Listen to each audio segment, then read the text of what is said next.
Hey, this is Nicole Kelly, host of Loud and Proud. Thanks for listening to the following broadcast on Public House Media. Hey, I'm the Greg. And I am Dave Show. We host the Greg and Dave Show on Public House Media. Thanks for listening to the following broadcast on Public House Media. Once you are done with this episode, I hope you'll come check out our show, The Greg and Dave Show, where we talk about strange, bizarre, and sometimes just downright quirky news stories that you may not have heard about. A new show comes out every Monday. Be sure to subscribe on iTunes. And hey, thanks for listening to the following broadcast on Public House Media.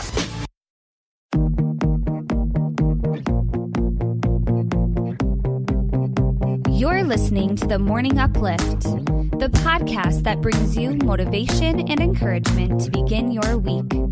I'm your host, Liz Colburn. Grab your coffee, begin getting ready for your day, and join me as we discuss what it means to find the beauty in your journey.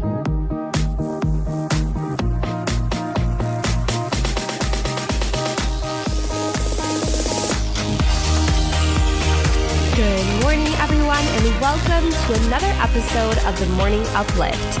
Thank you for tuning in this beautiful November Monday morning. It may be a little brisk November morning, but I am super excited to share the content that I have planned with you. It can apply whether you are a parent currently or you can keep it in your back pocket for later down the road. But today we are going to be diving into 5 ways to reignite your relationship after having a baby.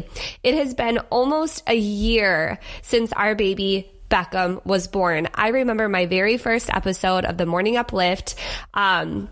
I was about to have Beckham. It was getting super close. It was so exciting, but it's now been a year. I can't believe it. When they say that the first year goes by fast, they are not kidding. We actually got to spend time together as a family yesterday, taking Beckham's 1-year photo shoot. And boy, was this mama sentimental. So crazy. That first year is so special. And I could go on and on about how Beckham has changed our life for the better. But you can also hear from so many people that their marriage changes when they have kids. So my response to this is yes, your marriage certainly does change, but it doesn't have to be for the worst.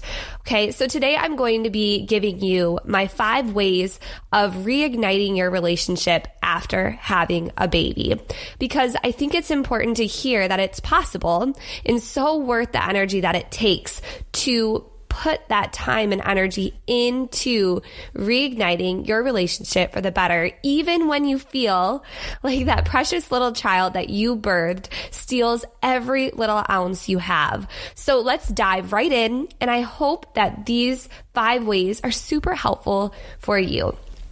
Number 1, continue to get to know one another deeper. Before you had a baby, it was just you and your significant other. Okay, so why does that change after having a baby as far as getting to know one another deeper, as far as putting each other first? The priority should be first loving your partner deeper, and then whatever other energy you have should flow into your children. So I know some of you may think that's crazy. You may not like hearing that or think that would be really hard to do. So my answer is it is. But it's so important because it's such an amazing way to keep our marriage or relationship alive. Because before we had our son, I know that my husband was my whole world and vice versa. And now you have this little human that's coming in, and it really flips the way that you're acting together, the way you think of each other and all of that. But it's for the better. As long as you continue to get to know one another deeper, asking good questions, putting them first, and showing that they're most important and you respect them. From there, you can parent more cohesively. Actually, it helps your parenting because you know how the other person works. You've asked great questions. You know each other at such a deep level that then your parenting happens better as well. So super cool. So number 1, again, was continue to get to know one another deeper. Number 2, be flexible-minded. Life happens, and I used to hate hearing that when people would just say, well, life happens, okay, just roll with it. I would not like that. I wanted things to be in a pretty package with a tight bow, planned, orderly, you get it. And anybody and everybody who's ever had a child knows that that is far from the truth of your life. We had our son, and what a mind flip that I went through. What I thought was crazy in life before got a whole heck of a lot crazier, that's for sure. And there was no such thing as routine or schedule because that baby decided everything was on their time schedule. So after having a baby, my advice to you, number 2, be flexible-minded. Please stay flexible-minded with your partner. For example, if you have a date night, let's say, you have it planned and the baby decides that he or she needs you that night a little bit more, then be okay with altering plans. Be okay with saying, can we just stay in and have our date night inside, or doing something fun together at home? Be okay with rescheduling it, but make sure it happens. You deserve date nights too, okay? So be flexible with your planning, be flexible with what your life looks like, and know that at any instant, your baby can change everything you have planned. So be flexible with your partner. Our minds get so concrete on what our expectations are. I know I'm super guilty of that, but having a baby means that we need to open our minds to a level of flexibility that's far different than we have ever experienced before. Number 3, stay intimate. Yes, you heard me. Being intimate literally sounds like the last thing you would ever think about doing again right after having a baby.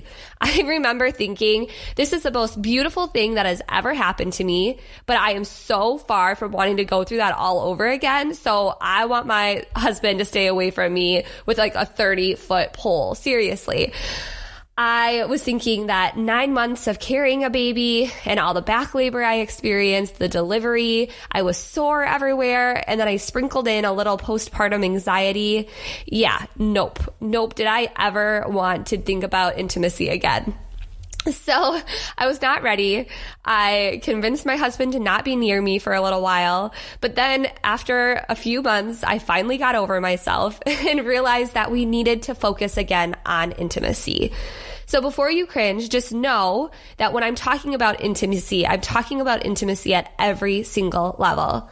I'm talking about hugging, touching your partner's hand, pulling them closer, and of course, yes, sex.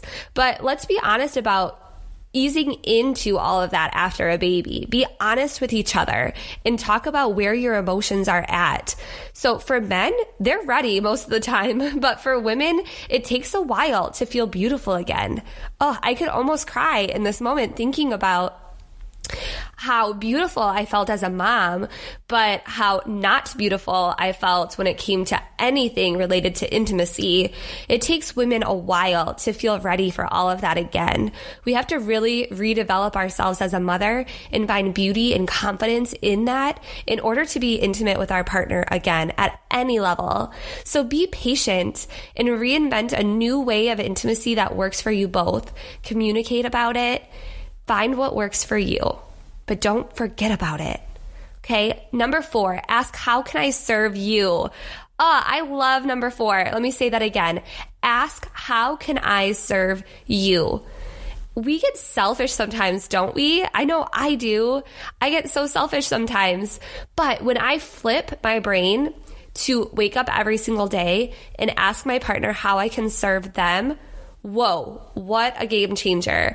I know my husband and I have talked about this a lot, and we really try to engage with one another on the level of figuring out what their love language is, figuring out how they feel loved best, and trying to serve them in those moments. So every single day when you wake up after having that precious baby, as hard as it is to feel like we can get over ourselves and our needs, try to flip that to asking your partner how you can serve them and see what they feel loved by and apply that every single day. Your heart feels so much more full when your partner's heart feels like it has been served. So don't forget that. Number 5, last one, be in the Word together and pray for one another. There's a lot of change after having a baby. Maybe you're still navigating after years of having a baby, but maybe you're forgetting number 5. We need to be in our Bible together, you guys. We need to be looking at what marriage looks like, and we need to be praying for one another. That is the most intimate level you can ever get with one another, is listening to what Jesus has planned, listening to what God's rules are on marriage and what a wife's supposed to do, what a husband's supposed to do, and figuring out that balance. And not only that, but just how you're supposed to walk as a Christian.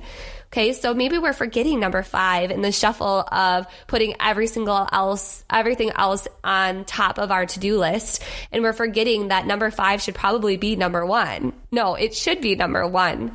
Okay, so there is beauty in being in the Word together and praying for one another. Okay, so here are my top 5 tips. Okay, they're 5 pretty basic tips. I could have gone deeper in each level. If you're interested in hearing more about tips number 1 through 5, if you're interested in how we do things at a deeper level in each one of those stages, please feel free to email me at lizcolburnbb@gmail.com.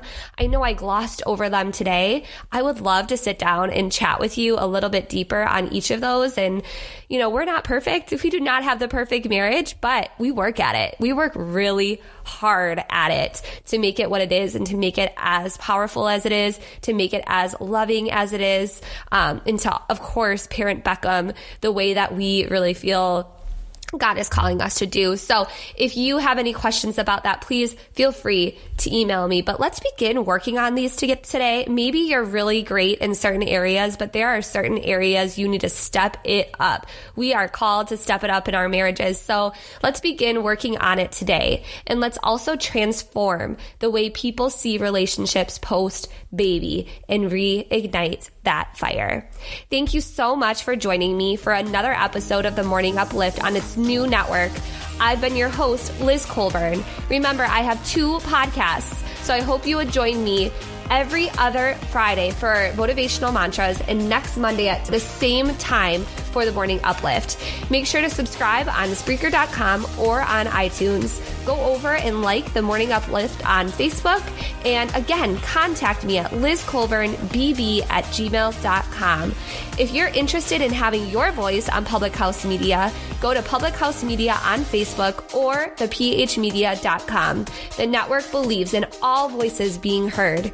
Thank you for spending your morning growing with me. God's blessings on an amazing, purpose-filled week. See you next time as we continue finding the beauty in your journey.